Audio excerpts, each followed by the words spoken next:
Hola, muy buenos días, ¿cómo están? Hola, profe, muy ¿Qué ha buenos Profe, ¿cómo días. habido? estamos? ¿Todo bien? ¿Cómo va esa Muy marcha? bien. La marcha, marchamos aquí. Por aquí ya pasó. Sí, ya los Ah, vieron profe, a pasar. mí me ¿Qué mandaron, decían? ¿Qué gritaban? ¿Cuál era la consigna? Eh, Decía que, Colombia con P Colombia, sí, no, pero con P o sea, algo que tenía, con P mayúscula de Colombia. eh, Colombia, Colombia con P de paro nacional, Entonces no era gritaban. Colombia, era Colombia. No, pero así decía el señor, Colombia Ah, ok, con P. de paro nacional. Una más que le nace a la lista de interpretaciones. Sí. Bien, jóvenes, vamos a pasar lista para verificar cuántos están en la marcha y cuántos vinieron a clase. 28. Este 28 lo recordarán, ¿no? Todavía apenas está empezando el día. Falta ver cómo se va a desarrollar el día. Y la Porque, semana. bueno, de aquí en adelante habrán, pero sobre todo hoy, porque si bien es cierto, ayer sobre la tarde, ya sobre las horas de la tarde, el Tribunal Supremo de Cundinamarca sacó un,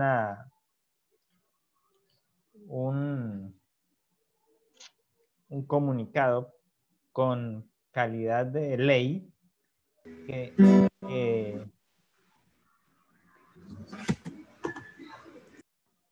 este comunicado y que ellos sacan, entonces impide o llama a impedir las manifestaciones del 28 y del 1 de mayo. Allí vemos entonces una relación directa entre el accionar que siguen la política colombiana y también entonces para tratar de frenar al pueblo en que se manifieste o en que se haga evidente que el pueblo no está de acuerdo con el actual proyecto de gobierno. Sin embargo, el mismo fallo que procede de aquel tribunal, pues tiene unas fallas en la redacción. Por allí en lo que vi, lo que alcancé a leer anoche y ver el asunto, eh, inclusive hace pensar que se hubiese redactado para el 2020 y no para el 2021. Es decir, que se ve el afán que tenían de redactarlo y de que se publicara para tratar de impedir pues el proceso de marcha el día de hoy.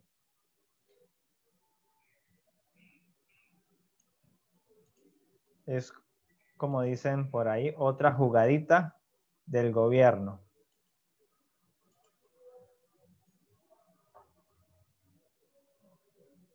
Sin embargo, pues el comité central que llama al paro manifestaba también que se debía continuar o que se mantenía el llamado al paro nacional. Ah, ya.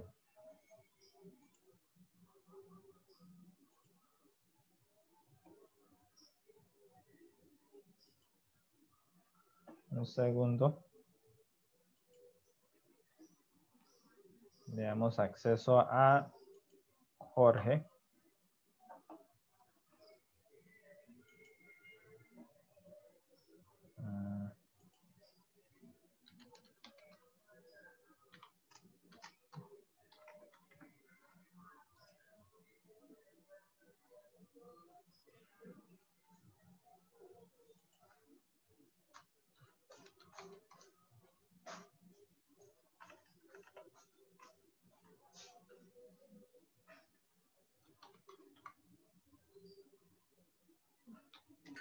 Hola, profe. Hola, ¿qué más? ¿Cómo ha estado, Jorge? ¿Estaba en el Bien. paro? Sí, profe, voy para eso, me estoy alistando. A ver si por ahí me gano una moto en un tombo esa, por ahí la moto mal parqueada y me la llevo. Tenga cuidado, no sea que No, lo... pues, no, se pasó de maracas el gobierno esta vez.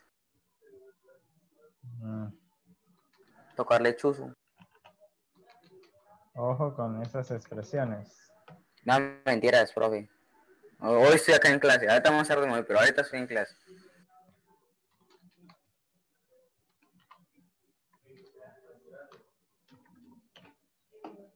Estoy tratando, pero ahora no me abre el Facebook aquí para mostrarle las noticias que teníamos. Bueno, no abrió. No sé cuál es la contraseña ahora.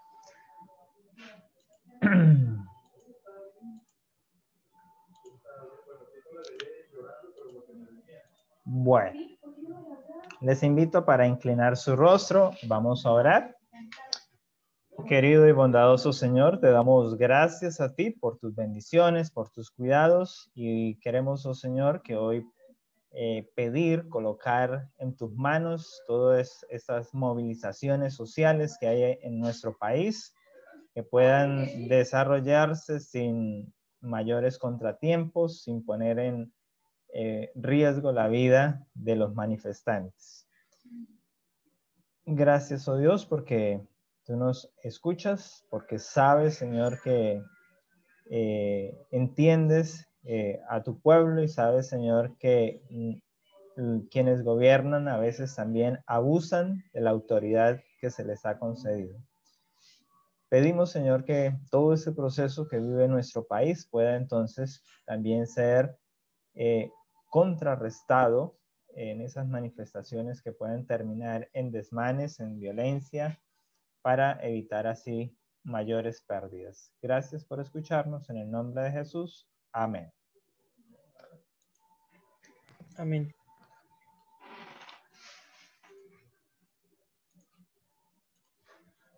Bien, tenemos entonces para el desarrollo de nuestra clase de sociales 10, que nosotros hemos estado hablando y de hecho estaba viendo aquí la planilla y solo hemos tenido una clase presencial o un encuentro sincrónico este periodo, porque luego tuvieron ustedes que estar en un simulacro y hace 8 días estábamos en el día de oración. Entonces, básicamente solo hemos cubierto lo que tiene que ver con el periodo histórico del Frente Nacional, la última mitad del siglo XX, ese periodo que estaba allí. Y hoy nos toca entonces iniciar lo que tiene que ver con los modelos de desarrollo en Colombia y América Latina y iniciaremos entonces con el tema de América Latina. Tengan en cuenta que ustedes tendrán entonces una actividad para realizar. Ahí está el cuadro de análisis y tiene unos ejemplos para que ustedes sigan desarrollando el resto que puedan encontrar en este material que se les está dejando para revisar. Vamos a ir entonces a la presentación de nuestra clase. Ay, por ahí cae.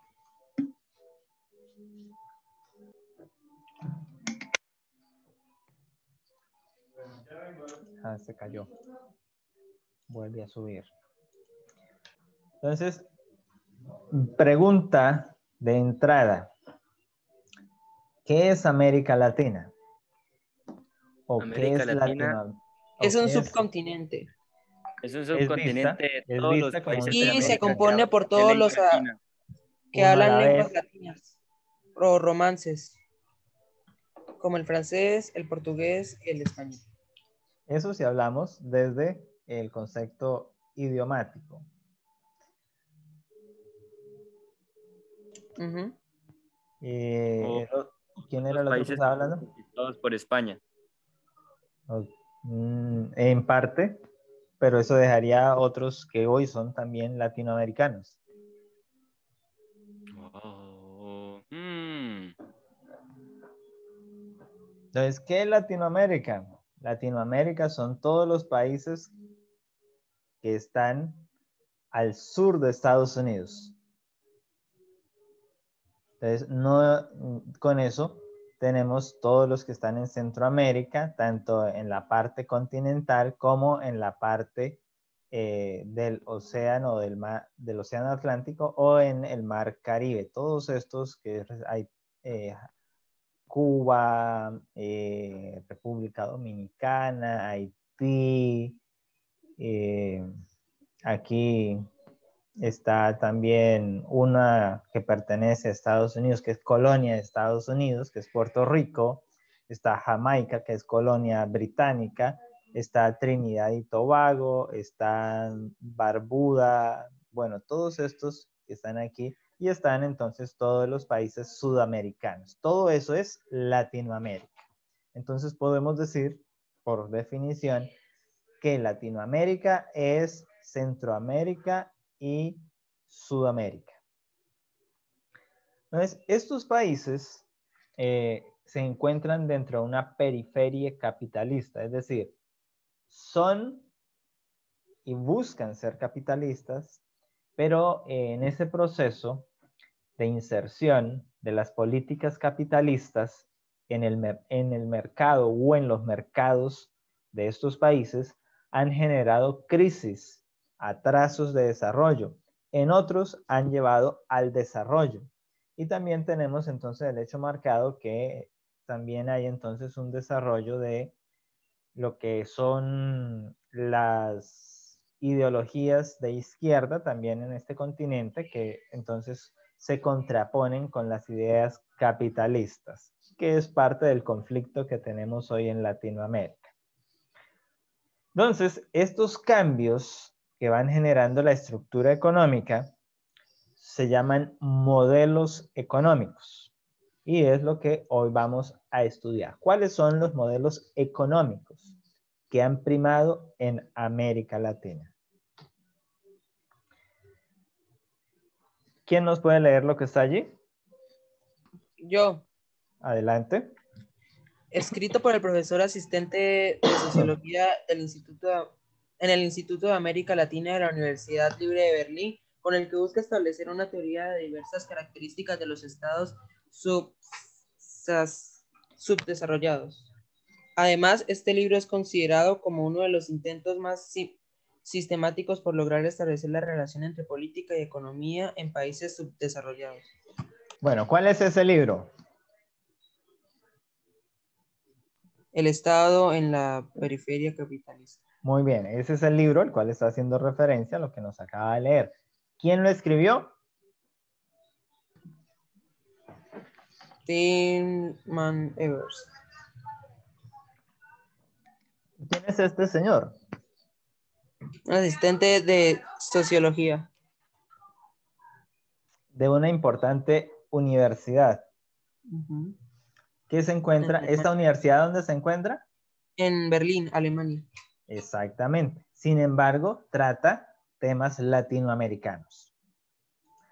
Entonces, aquí está. Vamos hacia lo que se conoce como la periferia capitalista. ¿Qué nos dice allí? ¿Otro buen lector? Yo, profe. Adelante. Lea, Caleb. Bueno, los países de América Latina buscan una inserción en la periferia capitalista mediante modelos y políticas económicas. Buscan la introducción del Estado subdesarrollado a la esfera capitalista sin causar mayores trastornos o crisis en su afán de búsqueda del desarrollo. Entonces, primera postulado que tenemos que asumir es que los países latinoamericanos somos subdesarrollados y que estamos buscando un desarrollo. Y esa búsqueda es la que nos lleva, exactamente, eso a partir de la concentración de la llamada Guerra Fría o también de la Segunda Guerra Mundial, donde se crea esa estratificación. Países del primer mundo, las superpotencias, países del segundo mundo, los aliados, y países tercermundistas, todos los de los conos sur, África y América Latina principalmente. Entonces, como queremos desarrollarnos, pues necesitamos money, capital. Y por eso estamos haciendo esa inserción en la periferia capitalista. Porque el capital, el dinero, ¿dónde está? Hola. ¿Dónde está el dinero? En los ciudadanos, ¿no? No, hablando de los países, ¿dónde está el dinero? En los Estados Unidos. En los países ricos. Analicemos el fenómeno de las vacunas. ¿Por qué Colombia no ha podido comprar más vacunas? Porque no nos alcanzó lo de la recolecta. ¿O por qué los países latinoamericanos no pudieron acceder a las vacunas? ¿Cuál es la denuncia que hay a nivel mundial? Que los Por la corrupción. los países ricos acapararon la oferta de vacunas, dejando a los países tercermundistas o subdesarrollados sin acceso a él. Un acceso precario. Entonces, se tiene que hablar del PIB. ¿Alguno de ustedes recuerda qué es eso? De cada país, ¿no? ¿Qué es PIB?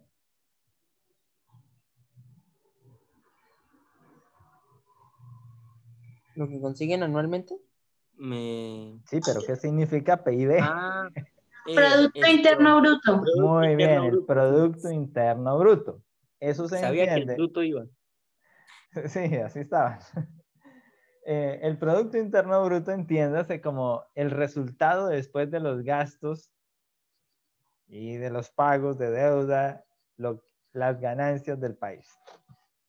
Entonces, aquí se nos dice que el crecimiento del Producto Interno Bruto en América Latina y en España, un país allá de la Europa, entre 1961 y 2024 ha estado así.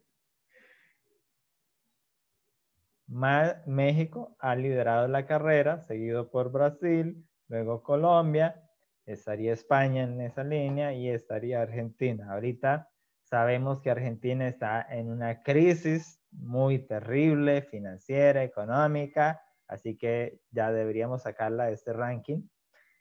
España también tiene una crisis, Colombia tiene una crisis, Brasil tiene una crisis, México tiene una crisis. Todos los países en este momento tienen crisis. ¿Y cuál es el factor común? El COVID. Entonces, ¿quién nos lee aquí? Yo. Yo, profe, yo. Sí, lea yo. A ver, Gina, que no leído. Se ha identificado históricamente durante el periodo de 1890 hasta 1979. 4 fases de crecimiento de la economía mundial y en medio de esas 4 fases se identifican otras 4 fases de crisis y estancamiento económico. Entonces, hay crecimiento, pero después del crecimiento hay crisis, hay estancamiento del mundo financiero. ¿A qué se debe eso? Aquí está. ¿A qué? Al reparto de las riquezas. ¿Cómo está el reparto de la riqueza hoy en día en medio de la pandemia? ¿Quiénes se han hecho ricos? ¿Quiénes se han beneficiado? Los funcionarios. Muy bien. ¿Cómo está el reparto de la riqueza en Colombia? ¿Por qué están marchando hoy? La desigualdad. Porque el reparto de la riqueza no está equitativo. Los ricos no quieren pagar impuestos y el gobierno entonces le está gravando la canasta familiar y otra cantidad de productos que afectan directamente a la clase baja, a la clase media, al ciudadano de a pie. Bien, antes de entrar entonces a las teorías, a los modelos, vamos a pasar a lista. Aguilar.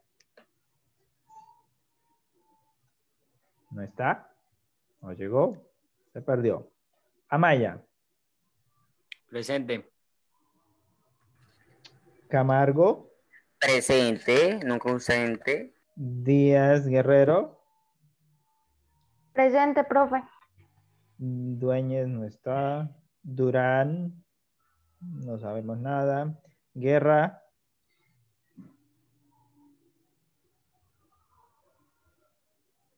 Guerra no está. Se fue a marchar. Martínez. Presente. Posada. Presente.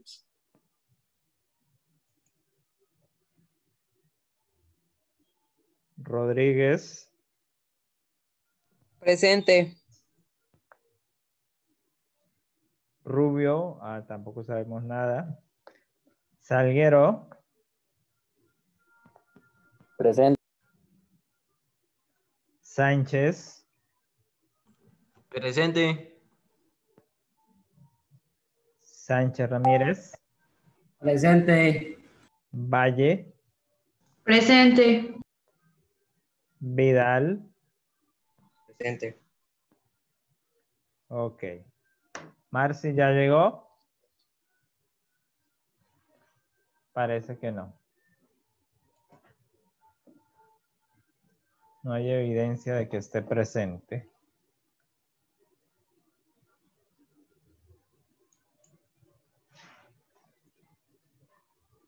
Parece que alguno le dijo a Saner que regresara a la manifestación. Está en plena calle. Bien, entonces uno de los primeros llamados modelos económicos para Latinoamérica, impulsado, nótese, por Estados Unidos, es el liberalismo económico. El liberalismo económico, eso se vivió para la etapa en el mundo entre el 1820 y 1913. Se recordará que para 1820 apenas Colombia se estaba formando como una nación. Así que para Colombia viene a llegar por allá bastante tarde. Por ahora veámoslo en el contexto latinoamericano. Algunos países o la mayoría de los países también se estaban apenas emancipando, se estaban consolidando como naciones emergentes o nuevas naciones. Así que también les llega tardío este proceso, pero ciertamente llega. Llega con el inicio de la Primera Guerra Mundial. Ahí es donde entonces se inserta este modelo capitalista en la economía latinoamericana. Se basa principalmente en la acción relativamente irrestricta del capital privado y del mercado.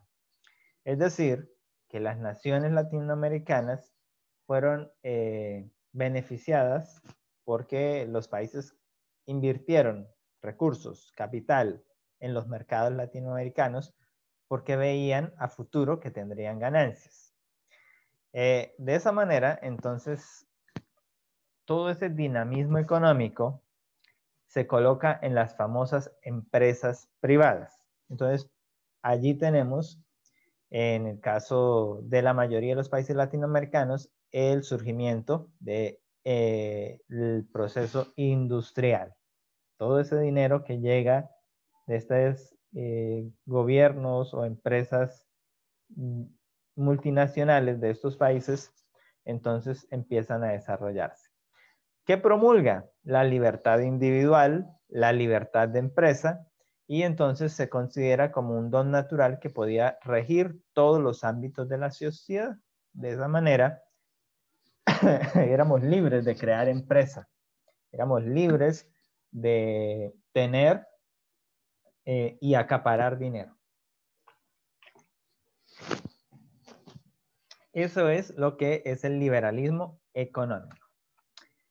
¿Qué trae esto? Esto genera entonces en Latinoamérica una desigualdad y que en el mundo por lo menos en Estados Unidos, que era el promotor de esta política y que ya lo tenía bien implementado en su país, pues llega a la crisis. Sabemos que en 1929 está la gran crisis económica en Estados Unidos, donde el capital estadounidense se va al colapso.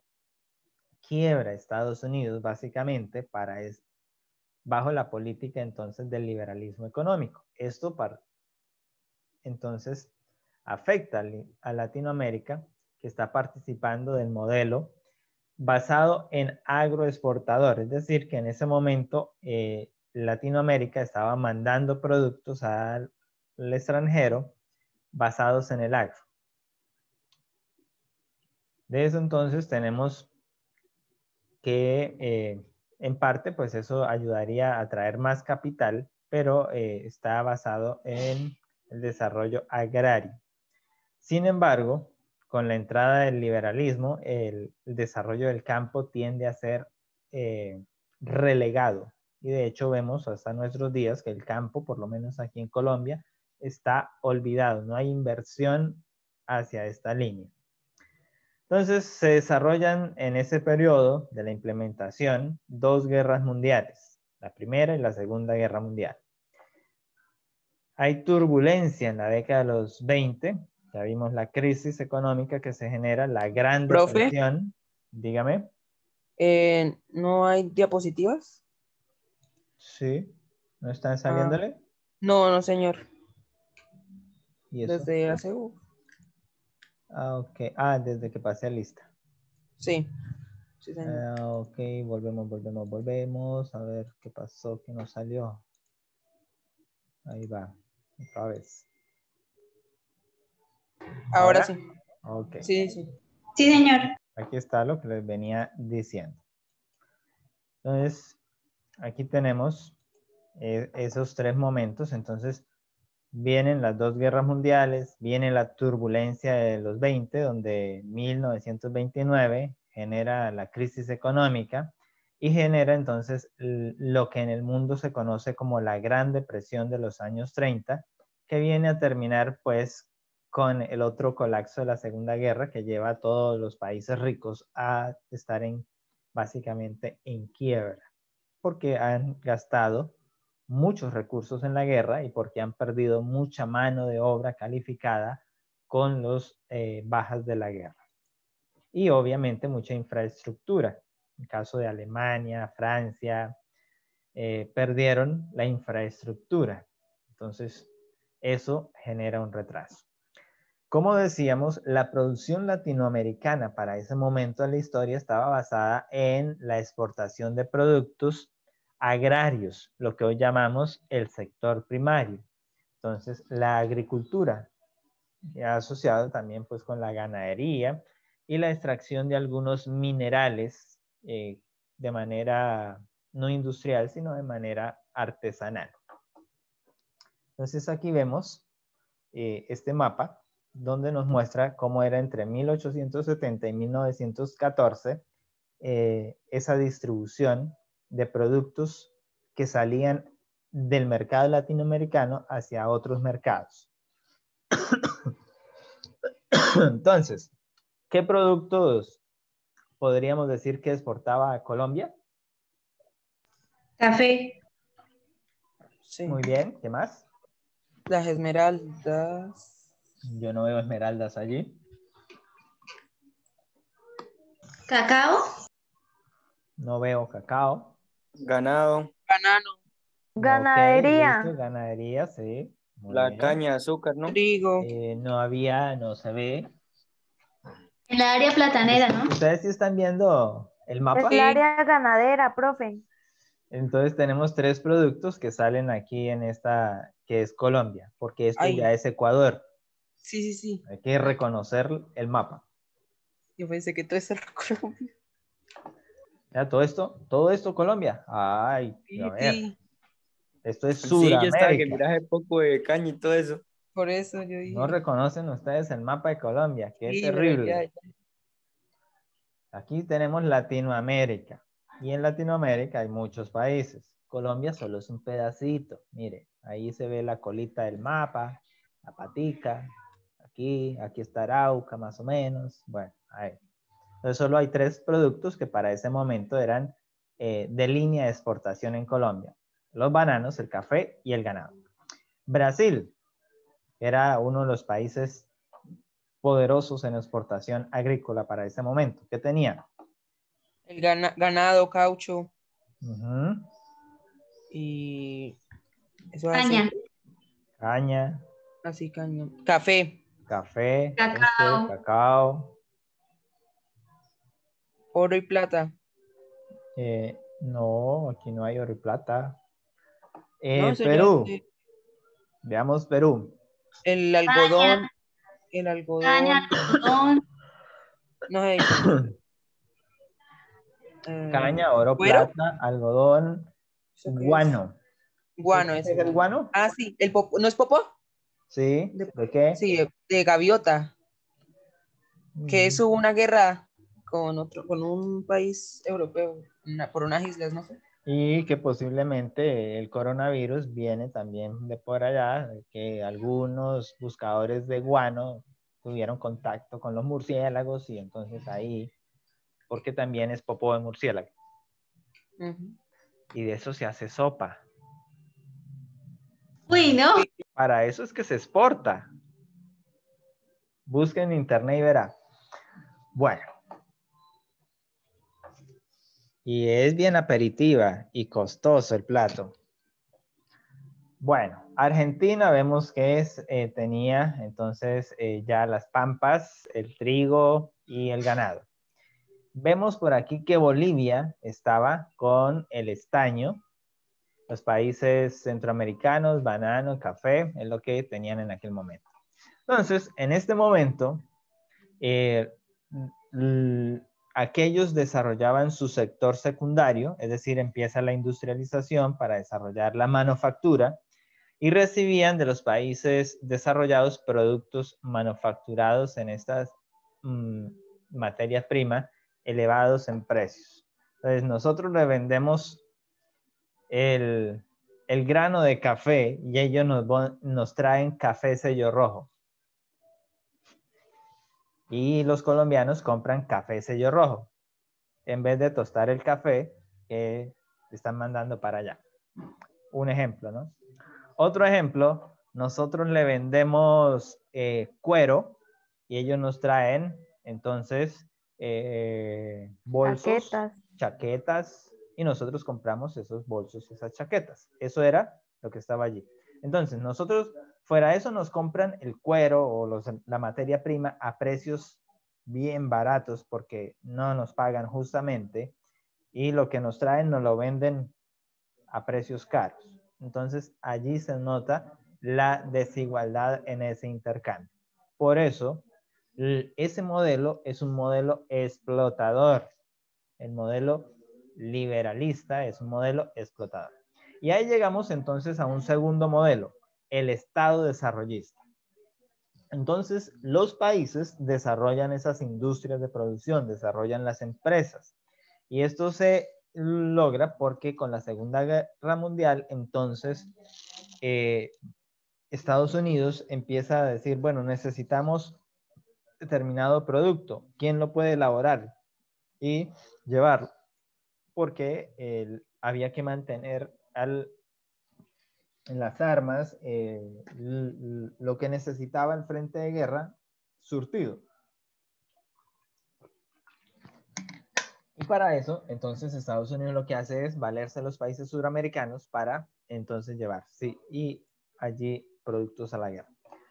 En los países de América Latina, el Estado desarrollista se constituyó en la única alternativa viable para llevar a cabo la transformación y la modernización, es decir, las empresas estatales. Entonces hablamos de que el Estado desarrolló unas empresas. El ferrocarril pertenecía al Estado. La empresa telefónica pertenecía al Estado. La empresa electrificadora pertenecía al Estado, porque el Estado las iba desarrollando. Pero esto llevaría entonces a tener una crisis que afectaría el sistema capitalista. ¿Qué se impulsaba en ese modelo de desarrollo? Estaba la sustitución de importaciones. Bueno, nosotros tenemos el cuero, ¿para qué lo vendemos? Montemos nuestra fábrica de calzado, nuestra fábrica de chaquetas, y entonces ahí empiezan los primeros sectores de industrialización latinoamericano, y con eso pues hay una modernización en Latinoamérica. Los países empiezan a modernizarse porque traen esas máquinas del extranjero, de Estados Unidos, de Gran Bretaña o de Europa, para instalarlas y poder entonces tener esa manufacturación. El Estado se convierte entonces en el pilar fundamental para esa industrialización. Tenemos tres aspectos a destacar. La integración del mercado interno creando infraestructuras de transporte y comunicaciones, las carreteras y los puertos. Y podríamos nombrar entonces las vías férreas y posteriormente los aeropuertos. Facilitando la formación de los recursos calificados, es decir, hay que tener universidades que capaciten, que especialicen a los operarios y las profesiones que se necesitan para el desarrollo industrial, para el desarrollo de estas empresas, de esas líneas de producción que empiezan a generar. Y hay que proteger la industria local, generando leyes que promuevan la protección de esta industria frente a las industrias del mundo desarrollado que vienen a invadir el Estado. Entonces, el Estado desarrollista como modelo no fue aplicado con la misma intensidad ni en los mismos periodos en todos los países latinoamericanos. En cada uno fue un momento diferente. Por lo tanto, entonces se tiene que duraría varias décadas. Si tenemos que el otro termina en la década de los 50, pues este empieza por allí y se va hasta la década de los 70, pero en algunos empezó en la misma década de los 50, mientras que en otros, como en Colombia, empieza más tarde y así. Luego tenemos un tercer momento. Ahora hablamos del Estado empresario. Entonces los países, habiendo ya desarrollado esa línea de industrialización, de tener sus propias empresas, ahora el Estado es el empresario, el dueño de las fábricas, el que tiene la plata. Con la llegada de esta tendencia, entonces se pasa a un crecimiento mucho más lento y de gran inestabilidad. ¿Por qué? Porque el Estado tiene unos intereses y empieza a defender esos intereses y eso genera entonces una crisis que se conoce como la crisis de la deuda de 1982. Entonces, para llegar a esa crisis, durante los años 70, el Estado sigue manteniendo en algunos países las funciones de fomentador del desarrollo, pasando a ser un Estado desarrollista y finalmente llegando a ser el Estado empresario. Como Estado empresario, entonces implicaba que hiciera una mayor inversión de economía. Si yo tengo la empresa y quiero que la empresa crezca, que la empresa se desarrolle, tengo que invertirle capital. Pero eso lleva entonces a un intervencionismo, lo que le decía, la de defender los intereses del Estado. Y de esa manera entonces se impulsaba la productividad empresarial para acudir a unos intereses. Esas actividades hasta ese momento fueron consideradas el dominio de la empresa privada. Y ahí entonces surge el conflicto. El instrumento utilizado por los países aplicaron esa modificación del modelo desarrollista y fue la planificación económica. Entonces vamos a planear cuánto vamos a invertir, cuáles van a ser las políticas que nosotros vamos a promover y entonces ahí tenemos para el caso de Colombia el desarrollo empresarial de Ecopetrol. Ecopetrol se consolida a mitad del siglo XX y se vuelve la mayor empresa estatal, al igual que la empresa energética. De esa manera, entonces, pues el mundo estaba en una crisis capitalista, no hay inversión, no hay inversiones, no hay inversores, y eso genera entonces un incremento en los precios del petróleo. Eso benefició a los países que ya habían invertido y habían creado una infraestructura porque pudieron vender a buenos